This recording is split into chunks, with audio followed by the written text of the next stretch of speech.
seja bem-vindo em mais um devocional Palavra que Transforma. O último vídeo que refletimos tinha como título Como Deus me vê.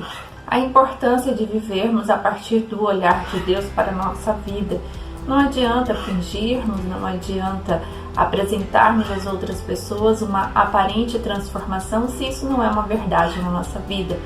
Como um odre velho com um vinho novo que pode estourar, assim também o nosso coração pode não suportar uma vida fingida, uma vida de aparência. Por isso precisamos da sinceridade do nosso coração para com o Senhor, para dizer a Ele: Senhor, muda em mim o que é preciso, mostra-me aquilo que é necessário. Eu preciso viver na sinceridade, não posso viver na mentira. E na reflexão de hoje é uma continuidade do que falamos nesta reflexão da qual eu mencionei. E o título de hoje é A Importância de Desejar o Olhar de Deus para a nossa vida. Por quê? Porque no versículo 1 do Salmo 139 diz assim: Senhor, Tu me sondas e me conheces. Não tem como fugir de quem Deus é, de seus atributos. O Senhor, Ele é onipotente. O poder está com Ele, Ele é o Todo-Poderoso e não podemos negar esse atributo de Deus. O Senhor, Ele é onipresente, está em todos os lugares. Em todos os lugares Ele enxerga, em todos os lugares Ele vê e percebe.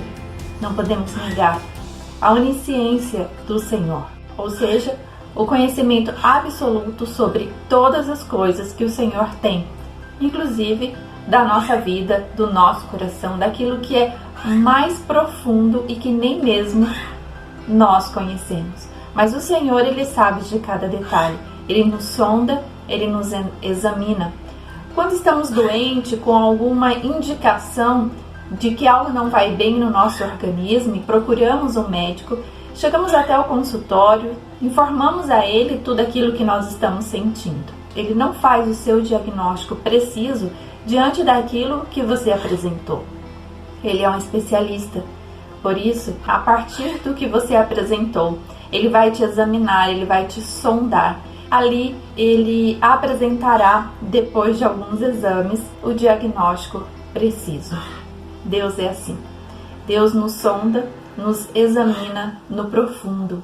Não é somente com base naquilo que nós apresentamos às outras pessoas, daquilo que nós falamos às outras pessoas. O olhar dele não está fundamentado nas nossas aparências, mas está fundamentado naquilo que verdadeiramente nós somos no nosso interior. E Deus nos vê dessa forma, porque Ele nos conhece. Iada, a origem desta palavra, conhecer. Deus, Ele tem experiências conosco. Ele nos criou, nos formou e Ele caminha porque Ele é onipresente, onipotente e onisciente. Por isso não tem como fugir, por isso é importante desejar este olhar, mas Ele é educado, misericordioso, amoroso e não invade a sua vida. Mas quando você não aceita o olhar de Deus para a sua vida, o que acontece? Você caminha com caminhos desgastados. Você passa por situações que talvez não seriam necessárias passar, mas você mesma trilha um caminho onde as marcas dos seus passos criam feridas, as marcas dos seus passos criam uma vida fora dos planos de Deus. Mas o Senhor, com todo o seu poder, com toda a sua onipresença, com toda a sua onisciência, Ele é um Deus amoroso. Ele é um Deus que nos ama. Ele nos criou com peculiaridades e com propósitos. Por isso também nós não podemos fugir desse amor, porque isso é o que Ele é. No livro de Romanos, no capítulo 8, a partir do versículo 3, que fala sobre o cântico de vitória, de que Deus é por nós, ele diz assim: Que diremos, pois, a estas coisas? Se Deus é por nós, quem será contra nós? Então nós não podemos ir nem contra o nosso Deus. Ele é um Deus todo-poderoso e Ele nos quer o bem. Por quê? Porque Deus não poupou nem o seu único filho, como está aqui no versículo 32, aquele que nem mesmo a seu próprio filho poupou, antes o entregou por todos nós. Como nos não dará também com Ele todas as coisas? Claro que dentro dos planos do Senhor. E no versículo 35 diz assim: quem nos separará do amor de Cristo? O Senhor nos ama, Ele nos amou primeiro. Não fomos nós que amamos a Deus primeiramente. Ele nos criou e ainda informe dentro do ventre de nossa mãe. Ele já nos amava, Ele nos ama e nos amará. Mesmo que nossos caminhos muitas vezes tortuosos nos afaste dele, mas Ele continua nos amando. Por isso Ele quer te resgatar, por isso Ele entregou o seu Filho unigênito, o Jesus Cristo, nosso Salvador, para que houvesse perdão das nossas transgressões. Por isso se permita a este amor. Ele continua a falar: quem nos separará do amor de Cristo? Quem nos separará? A tribulação, ou a angústia, ou a perseguição, ou a fome, ou a nudez, ou o perigo, ou a espada? É uma pergunta que Deus te faz neste dia. No versículo 37 diz assim: mas em todas as coisas somos mais do que vencedores, por aquele que nos amou.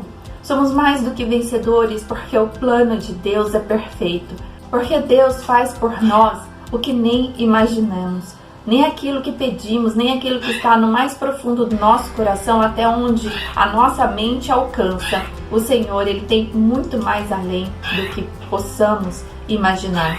E no versículo 38 diz assim: porque estou certo de que nem a morte, nem a vida, nem os anjos, nem os principados, nem as potestades, nem o presente, nem o porvir, nem a altura, nem a profundidade, nem alguma outra criatura nos poderá separar do amor de Deus, que está em Cristo Jesus, nosso Senhor.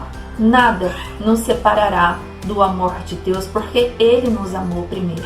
O que pode é nos separar dos planos dele por nossa própria decisão, por querer trilhar um caminho que não pertence ao Senhor, mas não tem como fugir do seu olhar. Não tem como fugir do olhar do Senhor. Ele é amor, como está escrito aqui. E Ele tem um plano para mim e para você. Por isso, volte para este plano. Deseje no seu coração o olhar de Deus para você. Afinal, em João, no capítulo 3, versículo 16, diz assim: porque Deus tanto amou o mundo, que deu seu Filho unigênito, para que todo aquele que nele crê não pereça, mas tenha a vida eterna. E mesmo sabendo disso, nós insistimos ter um olhar somente para as coisas deste mundo. Nós precisamos buscar em Deus ter um olhar para a eternidade, de saber que Jesus Cristo é o nosso Salvador. E precisamos viver nessa certeza. Precisamos desejar o olhar de Deus, porque Ele nos amou primeiro. No livro de 1 João, no capítulo 4, a partir do versículo 7, fala que Deus é amor e que devemos amar a Deus e a nossos irmãos. E no versículo 19 diz assim: nós o amamos porque Ele nos amou primeiro. Ame ao Senhor, deseje o olhar do Senhor. Por quê? Porque Ele é onisciente, Ele é onipresente, Ele é onipotente, porque Ele te amou primeiro e deseja te resgatar, deseja te colocar nos planos perfeitos que Ele tem para a sua vida. Para encerrar, no livro de Jeremias, o profeta, que o Senhor escolheu para falar ao povo a respeito daquilo que eles estavam vivendo no pecado, tinha um recado para este povo e o Senhor usou este homem, Jeremias, para falar. E uma das falas que Deus tem com Jeremias, ele diz assim no capítulo 16, no versículo 17: porque os meus olhos estão sobre todos os seus caminhos, não se escondem perante a minha face, nem a sua maldade se encobre aos meus olhos.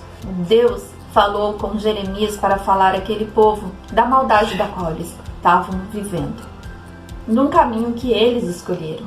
Deus está falando comigo e com você nesta manhã. Se há algum caminho mau, fale com o Senhor, peça a Ele que abra os seus olhos daquilo que Ele já te sondou, daquilo que Ele já te conhece, porque não adianta fugir dos olhares do Pai. E a misericórdia, a graça e o amor do nosso Deus te alcançará, porque você está disposta para isso, em nome de Jesus. Deus te abençoe.